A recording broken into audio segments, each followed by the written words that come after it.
காலை ஆராதனையில் நாம் பார்த்தோம், இளைய குமாரன் கெட்ட குமாரன் என்று சொல்லப்படுகிற அந்த மகனுடைய வாழ்விலிருந்து நாம் அநேக நல்ல பாடங்களை கற்றுக்கொண்டோம்.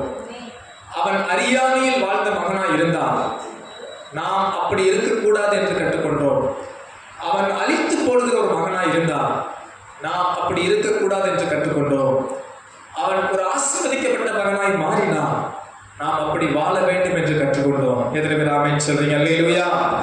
எத்தனை பேர் கர்த்தருடைய வார்த்தையால் ஆசீர்வதிக்கப்பட்டீங்க? இந்த மாலையிலும் கர்த்தர் நம்மோடு பேசுவாராக. கண்களை மூடி ஜெபிப்போமா? ஆண்டவர் தாமே இந்த மாலையில் நம்மோடு பேசும்படி. அன்பின் பரலோக பிதாவே, இந்த மாலை நேரத்திலும் உமது வார்த்தையை உமது பிள்ளைகளுக்கு தாரும். உமது பிள்ளைகளோடு கர்த்தர் பேசும். மீதியான நேரத்திலும் ஆவியானவர் அடியினுடைய நாவை பயன்படுத்தும். இயேசுவின் நாமத்தில் ஜெபிக்கிறேன் நல்ல பிதாவே, ஆமென். ஆண்டவர் இயேசு தமது ஊழியத்திலே பல சத்தியங்களை வெளிப்படுத்தினார். ஓமைகளாக பல காரியங்களை சொன்னார். காலையில் நாம் பார்த்தது போல ஒரு நல்ல ஐஸ்வர்யம் உள்ள ஒரு தகப்பன் இருந்தார். நல்ல இடம் இருந்தது, ஆஸ்தி இருந்தது, வேலைக்காரர்கள் இருந்தார்கள், எல்லாம் இருந்தது. அந்த ஐஸ்வர்யம் உள்ள தகப்பனுக்கு 2 குமாரர்கள் இருந்தார்கள். மூத்த மகன் மிகவும் நல்ல மகன், தகப்பன் சொல்லை கேட்கிற மகன், தகப்பனுக்கு கீழ்ப்படுகிற மகன். இளைய மகன் அப்படி அல்ல, அவன் சற்று வித்தியாசமாய் இருந்தான். பாவ நட்புகள் இருந்தது, கொள்ளாத வழிகள் இருந்தது, மனப்போன போக்கில் வாழ்கிற மகனாய் இருந்தான். ஒரு நாள் வந்தது, தகப்பனிடத்திலே வாக்குவாதம் பண்ண ஆரம்பித்தான். தகப்பனிடத்திலே வந்து சண்டை போட்டான். எனக்குரிய பங்கு எனக்கு வேண்டும் என்று ஆஸ்தியின் பாதியை வாங்கி கொண்டவனாய்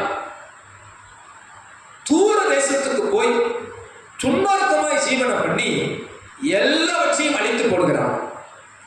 அழித்து போட்ட நிலைமையில் தான் அவனுக்கு புத்தி தெளிவே வருகிறது. ஐயோ, நான் செய்தது பெரிய பாவம், என் தகப்பனுக்கு விரோதமாய், பரத்துக்கு விரோதமாய் நான் பாவம் செய்தேன் என்று கதறுகிறான். அன்பானவர்களே, இந்த மாலை நேரத்தில் ஒரு நல்ல தகப்பனுடைய இதயம் எப்படிப்பட்டது என்பதை குறித்து சிந்திக்க ஆவியானவர் நமக்கு கிருபை தருவாராக. உங்களுக்கும் எனக்கும் ஒரு பரலோக தகப்பன் இருக்கிறார். ஆண்டவர் இயேசு அழகாய் அதை சொன்னார். நீங்கள் ஜெபிக்கும் போது இப்படியாக ஜெபம் பண்ணுங்கள், பரமண்டலங்களில் இருக்கிற எங்கள் பிதாவே என்று கூப்பிடுங்கள் என்றார். அன்பு தேவ பிள்ளைகளே, இந்த உலகத்தில் அநேகர் தேவனை தேடுகிறவர்கள் உண்டு.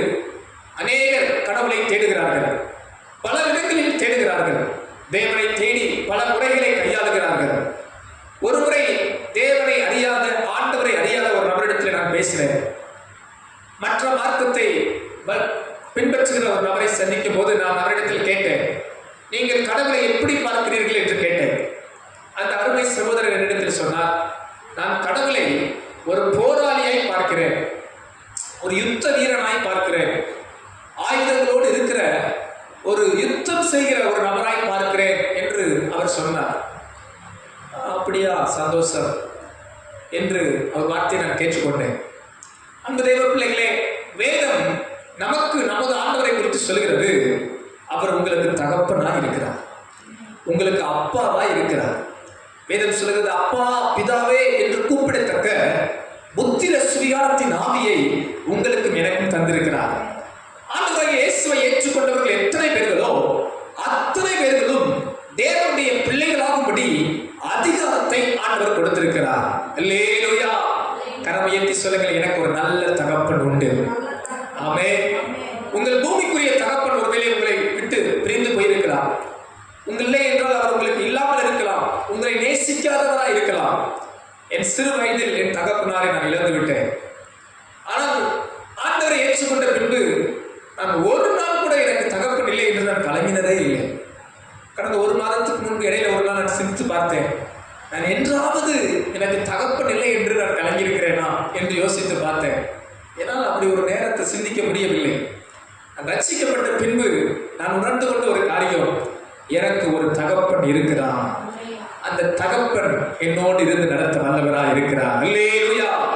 இந்த மாலை நேரத்திலும் ஒரு நல்ல தகப்பனுடைய குணத்தை இந்த சம்பவத்திலிருந்து பார்க்க போகிறோம். லூக்கா எழுதின சுவிசேஷம் 15ஆம் அதிகாரம் 20வது வசனத்திலிருந்து நாம் வாசிக்கலாமாக. எழுந்து புறப்பட்டு தூரத்தில் அந்த இளைய குமாரன் வருகிறான்.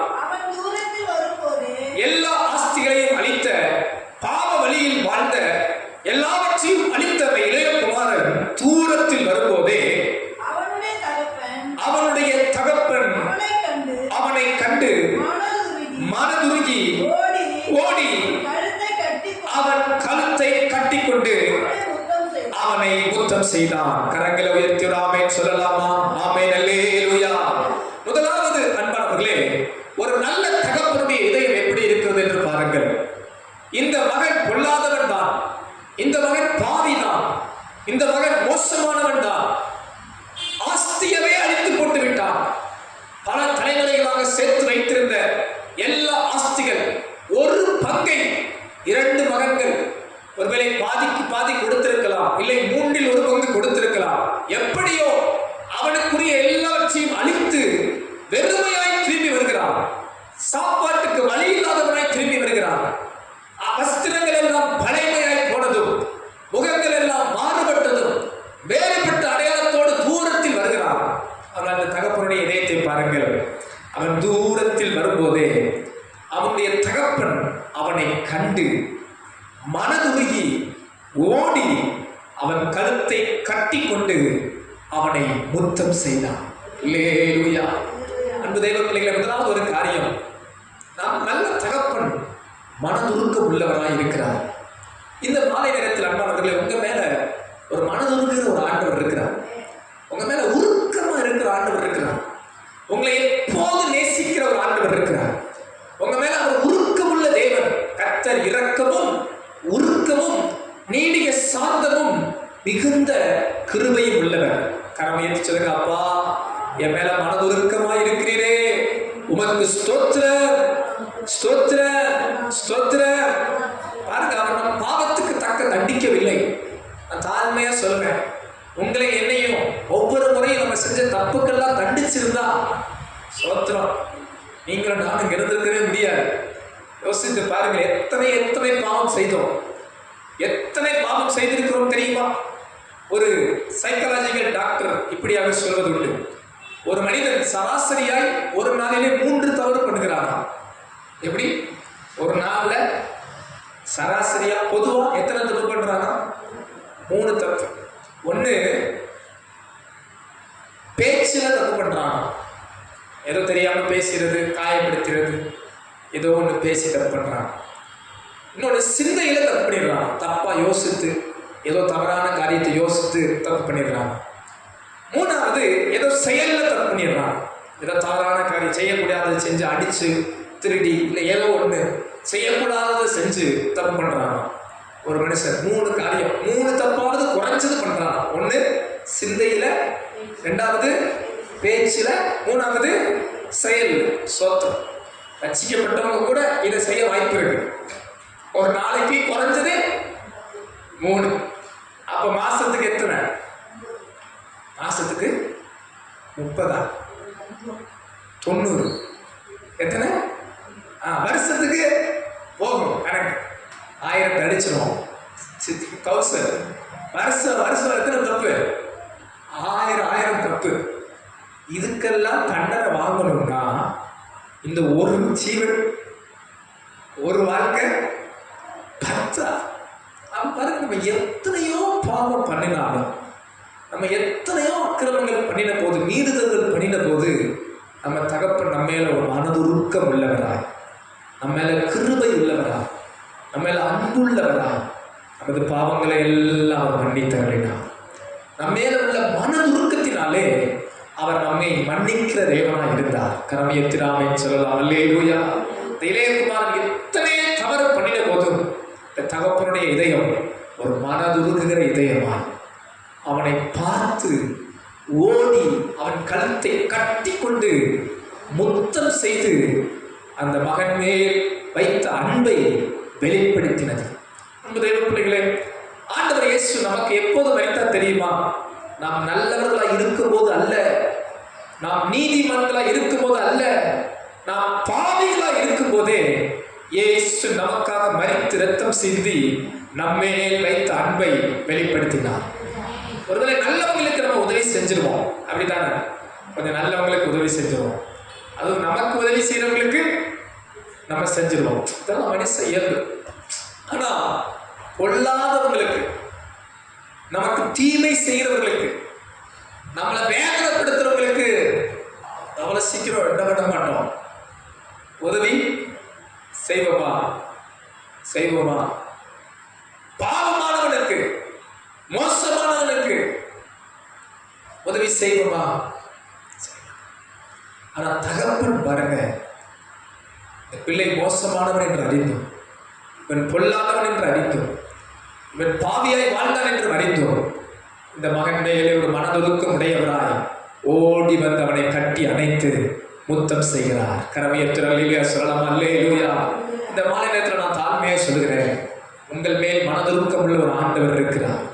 நீங்க எந்த நிலையில் இருந்தாலும் உங்களை வெறுக்காத ஒரு தேவன், உங்களை நேசிக்கிற ஒரு தேவன், உங்களை விசாரிக்கிற தேவன், உங்கள் மேல் கரிசனை உள்ள தேவன், உங்களை அணைத்துக் கொள்ளுகிற ஒரு ஆண்டவர் இருக்கிறார்.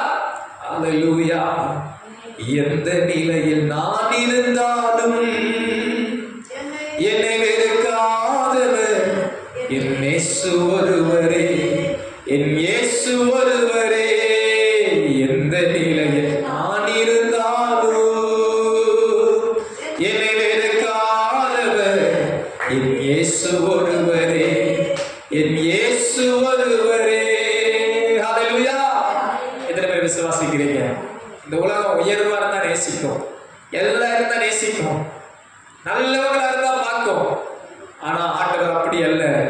நீங்க எந்த நிலைமையில் இருந்தாலும் உங்கள் மேல் மனதுருக்கம் உள்ளவராய், உங்கள் மேல் ஒரு அன்புள்ள தேவனாய், உங்களை அணைக்கிற தேவனாய், உங்களை அரவணைக்கிற ஒரு நல்ல தகப்பனாய் இருக்கிறார். கரங்களை உயர்த்தி அல்லேலூயா சொல்லலாமா?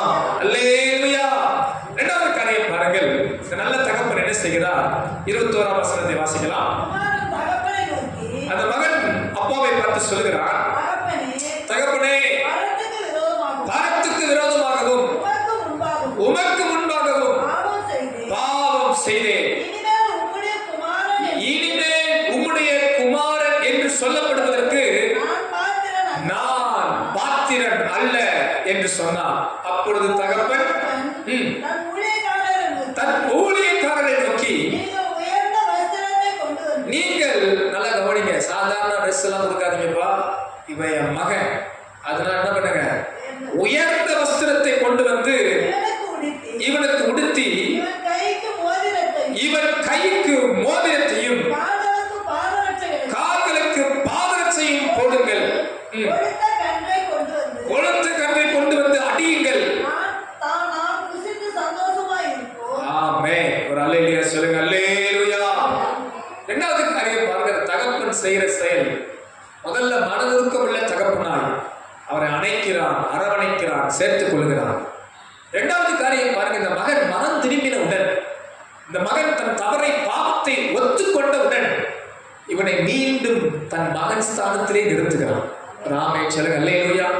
எல்லாம் பிரிச்சுட்டு போயிட்டான், இனி எனக்கு நீ மகன் இல்லை, நான் உனக்கு அப்பா இல்லை அப்படின்னு பிரிச்சுட்டு போயிட்டா நினைக்காம, அந்த மகன் மனம் திரும்பினவுடன், அப்பா தகப்பனே, நான் உனக்கு விரோதமாய் பாவம் செய்து விட்டேன் என்று திரும்பினவுடன் மீண்டும் அவனை பழைய ஸ்தானத்துக்கு உயர்த்துகிறான். பாருங்க, இவன் என் மகன் என்று உயர்ந்த வஸ்திரத்தை உடுக்க வைத்து, விலை உயர்ந்த மோதிரத்தை கொடுக்க வைத்து, கால்களுக்கு பாதரட்சையை கொடுக்க வைத்து இவனை மீண்டும் உயர் ஸ்தானத்தில் கொண்டு வந்து நிறுத்துகிறார். அல்லேலூயா. பாருங்கள், நாம் பாவத்தில் விழுந்த போது இயேசு நம்மை மீட்டுக் கொண்டு மீண்டும் நீதிமானாய் மாற்றுகிறார். ஆதாம் இழந்ததை இயேசு மீட்டு தந்தார். ஆதாம் ஏதேனில் இழந்ததை இயேசு கல்வாரி சிலுவையில் மீட்டு கொடுத்தார். எத்தனை பேர் விசுவாசிக்கிறீங்க? அல்லேலூயா. ஆதாமால் இழந்து போனதெல்லாம் இயேசு கிறிஸ்துவால் மீண்டும் சுதந்திரிக்கப்பட்டது. அன்பு தெய்வ பிள்ளைகளே, அன்பு தகப்பன் பாருங்கள் மீண்டும் பழைய நிலைமைக்கு கொண்டு வருகிறார். அவன் சொல்லி வந்தான், இனி நான் மகன் என்று சொல்ல முடியாது, இனி நான் ஒரு வேலைக்காரனாகவே இருக்கிறேன் என்று எண்ணி வந்தான்.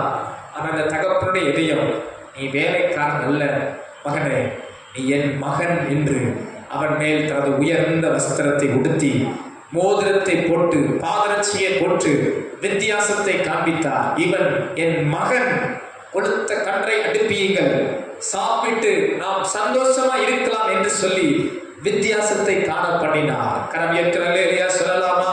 அல்லேலூயா. அன்பு தேவ பிள்ளைகளே, நீங்கள் எந்த இடத்தில் விழுந்திருக்கிறீர்களோ அந்த இடத்தில் கர்த்தர் பக்கம் திரும்புவீர்கள் என்றால் மீண்டும் கர்த்தர் உங்களை தூக்கி நிறுத்துவார். மீண்டும் கர்த்தர் உங்களை பழைய நிலைமைக்கு கொண்டு வருவார்.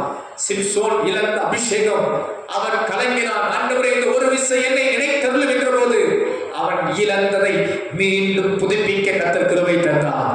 மீண்டும் அவன் தலை மயிர் மறுபடியும் முளைக்க தொடங்கினது. கர்த்தர் மீண்டும் அவனை பலப்படுத்தினார். தாவீது இழந்து போனதை மீண்டும் பெற்றுக் கொண்டார். அன்பு தேவ பிள்ளைகளே, நான் விழுந்து விட்டேனே, நான் இடறி விட்டேனே, நான் தவறி விட்டேனே, நான் சோர்ந்து போகிறேன் என்று சோர்ந்து போகாதிருங்கள். இந்த மாலையில் கர்த்தர் சொல்லுகிறார், மகனே மகளே, நீ எழும்பி வா, திரும்பி வா, தேடி வா, திரும்பி வா, நான் மீண்டும் உன்னை புதுப்பிக்க வல்லவரா இருக்கிறேன் என்று கர்த்தர் வாக்கு கொடுக்கிறார். அல்லேலூயா. உயவன் கரத்திலே களிமண் கெட்டு போன போது மீண்டும் அதை வேறே பாண்டமாய் வளைய அந்த உயவன் சித்தமுள்ளவராய் இருந்தார். உங்க வாழ்க்கையை குறித்து தேவனுக்கு பெரிய நோக்கம் உண்டு. மீண்டும் உங்களை பழைய ஸ்தானத்துக்கு உயர்த்துவார். அல்லேலூயா. இளைய மகனை தனது குமாரன் என்கிற ஸ்தானத்தில் நிறுத்தினார். உங்கள் வாழ்விலும் தேவன் உங்களுக்கு அப்படிப்பட்ட கிருபைகளை கொடுப்பாராக. நீங்கள் விழுந்த இடத்திலே மீண்டும் புதுப்பிப்பாராக. நீங்கள் சோர்ந்து போன இடத்திலே தேவன் பலனை கொடுப்பாராக. தடுமாறின இடத்திலே கிருபைகளை கொடுப்பாராக. இழந்த இடத்திலே மீண்டும் பெற்றுக்கொள்ளத்தக்கதாக கர்த்தர் உங்களை ஆசீர்வதிப்பாராக. அல்லேலூயா. பாருங்க, எல்லாத்தையும் அழிச்சவன்கிட்ட யாராவது தட்டு கொடுப்பாங்களா? எல்லாத்தையும் அழிச்சிட்டு வந்தான். அப்பா பாருங்க, நம்பி என்ன கொடுக்குறேன், மறுபடியும் மோதிரத்தை போடுறேன். இல்லை லூயா. ஆண்டவர் நம்ம ரொம்ப நம்புறார். ஏசப்பா உங்களை ரொம்ப நம்புறார். உங்களை ரொம்ப நம்புறார். முதல்ல பார்த்தா அவர் ரொம்ப நேசிச்சார். உங்களை ரொம்ப நம்புகிற தேவன் அவர். நீங்க அவர் பக்கம் திரும்பும் போதெல்லாம் உங்களை மீண்டும் தூக்கி அணைக்கிறார், மீண்டும் தூக்கி நிறுத்துகிறார். அந்த தகப்பன் அன்பை நாம் உணர்ந்து கொண்டு வாழ கர்த்தர் கிருபை தருவாராக. கரங்களை அசைத்து அல்லேலூயா சொல்லலாமா? அல்லேலூயா. மூன்றாவது காரியம், ஒரு காரியம் பாருங்கள். 24ஆம் வசனம் இப்படியாக சொல்லப்படுகிறது, என் குமாரனாகிய இவன் மரித்தான், திரும்பவும் உயிர்த்தான், காணாமல் போனான், திரும்பவும் காணப்பட்டான் என்றான். அப்படியே அவர்கள் சந்தோஷப்பட தொடங்கினார்கள். அல்லேலூயா. பாருங்க, இந்த தகப்பன் பிள்ளையின் மேல் மனதுருகினான். பிள்ளையை மீண்டும் அந்த ஸ்தானத்துக்கு நிறுத்தினான். அவன் மட்டுமல்ல, அவனோடு கூட இருக்கிற எல்லாரையும் பாருங்க சந்தோஷப்பட வைக்கிறான். அதுக்கு ஒரு காரணம் சொல்றாரு பாருங்க. என் குமாரன் இவன் மரித்தான், இப்ப என்ன ஆயிட்டான்? செத்தன மாதிரி போனான். ஆவியின் நிலைமையில செத்திருந்தான். தகப்பனை விட்டு தூரம் போய் செத்திருந்தான். இப்ப மீண்டும் வந்துட்டான். காணாமல் போனான், காணப்பட்டான். இப்ப நம்ம என்ன பண்ணலாம்? எல்லாரும் சந்தோஷப்படுவோம். அல்லேலூயா.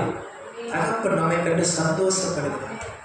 உங்க வாழ்க்கையில ஆண்டவர் உங்களை பார்த்து சந்தோஷப்படுவார்.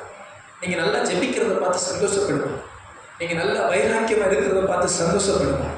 நீங்க ஊழியம் செய்யறத பார்த்து கர்த்தர் சந்தோஷப்படுவார். நீங்க கர்த்தருக்காக நீங்க வாழ நினைக்கும் போது அப்பா உங்களை பார்த்து மகிழுவார். எத்தனை பேர் ஆமென் சொல்றீங்க? அவரோடு கூட இருக்கிறவங்களையும் பார்த்து சொன்னார், வாங்க சந்தோஷப்படுவோம். நாங்கள் வேதம் சொல்றது, மனம் திரும்புகிற ஒரே பாவி நிமித்தம் பரலோக ராஜ்யத்தில் எப்படி இருக்குமா? மிகுந்த சந்தோஷம். அல்லேலூயா. பாருங்க, நம்ம எப்பெல்லாம் கர்த்தர் பக்கம் திரும்புறோமோ, மனம் மாறுறோமோ, ஒரு பாவி மனம் திரும்ப போதெல்லாம் தேவ ராஜ்யத்தில் ஒரு பெரிய சந்தோஷம் உண்டு. பரம தகப்பன் நம்முடைய வாழ்வின் ஆசீர்வாதத்தை கண்டு மகிழ்கிறார். நீங்க நல்லா இருக்கிறத பார்த்து சந்தோஷப்படணும். நீங்க நல்லா உயிரோடு இருக்கணும், நீங்க காணப்பட்டு போயிடக்கூடாது என்ற பரம தகப்பன் சந்தோஷப்படுகிறார். இந்த மாலை நேரத்தில் நான் தாழ்மையா சொல்றேன், உங்க வாழ்வின் ஆசீர்வாதத்தை கண்டு சந்தோஷப்படுகிற ஒரு நல்ல தகப்பன். உலகம் பொறாமப்படும். உலகம் உங்க நன்மையை கண்டு பொறாமப்படும். பார்த்தீங்கன்னா மூத்த சகோதரன் கூட கோபப்படுறான், எனக்கு எதுவும் செய்யல. ஆனா பாருங்க, தகப்பன் தான் எவ்வளவோ இறந்தாலும் பரவாயில்லப்பா, ஒரு சந்தோஷம். என் பிள்ளை மறுபடியும் குலைச்சிட்டான், மறுபடியும் திரும்பிட்டான், ஒரு சந்தோஷம். உங்க மேல அப்பா தான் சந்தோஷப்படுவார். உங்க மேல அவர் சந்தோஷப்படுகிற தேவனா இருக்கிறார். நீங்கள் அவரை பிடித்துக் கொள்ளும் போதெல்லாம் உங்கள் வாழ்வு ஒரு ஆசீர்வதிக்கப்பட்ட வாழ்வாக இருக்கும். அல்லேலூயா. ஒன்றை மட்டும் மறந்துடாதீங்க, நம்ம அப்பா கூட எப்போது இருக்கிற கிருபையை கர்த்தர் உங்களுக்கு தருவாராக. அழகாக இங்க ஒரு வாக்குத்தத்தம் உண்டு. மூத்த மகனுக்கு அழகாக ஒரு காரியம் சொல்றார். அந்த வார்த்தை எனக்கு ரொம்ப பிடிச்சிருந்துச்சு. இந்த மூத்த மகன் ரொம்ப துக்கத்தோடு இருக்கும்போது அப்பா ஒரு காரியம் சொல்றாரு பாருங்க. 31ஆம் வசனம். அதற்கு தகப்பன், மகனே நீ எப்போது என்னோடு இருக்கிறாய், எனக்குள்ளதெல்லாம் உன்னுடையதா இருக்கிறது. பாருங்க, அழகான ஒரு வாக்குத்தத்தை பாருங்க. அப்பா சொல்ற, என் கூட இருந்தா எனக்குள்ளதெல்லாம் யாருக்குப்பா? அப்பா விட்டு தூரம் போனாதான் அது அழிவு, சேதம், அது தீமை, அது காணாமல் போவது, அது மறைத்து போவது. அப்பா கூட இருக்கும் போதெல்லாம் அப்பாவுக்கு உரியதெல்லாம் என்னுடையதாய் மாறுகிறது. இந்த மாலை நேரத்தில் நான் தாழ்மையாக சொல்கிறேன், உங்களுக்கு நல்ல தகப்பன் இருக்கிறார். உங்கள் மேல் மனதுருகிற தகப்பன், உங்களை மீண்டும் எடுத்து கட்டுகிற தகப்பன், உங்களை மகிழ பண்ணுகிற, உங்கள் வாழ்வில் நன்மையை கண்டு சந்தோஷப்படுகிற ஒரு தகப்பன். அவரோடு கூட நீங்கள் இருக்கும்போது உங்களுக்கு வேண்டியதெல்லாம் அவர் தர வல்லவராக இருக்கிறார். அவருடையதெல்லாம் உங்களுக்கு கொடுக்க அவர் வல்லமை உள்ளவராக இருக்கிறார். அல்லேலூயா. அப்படி நம்ம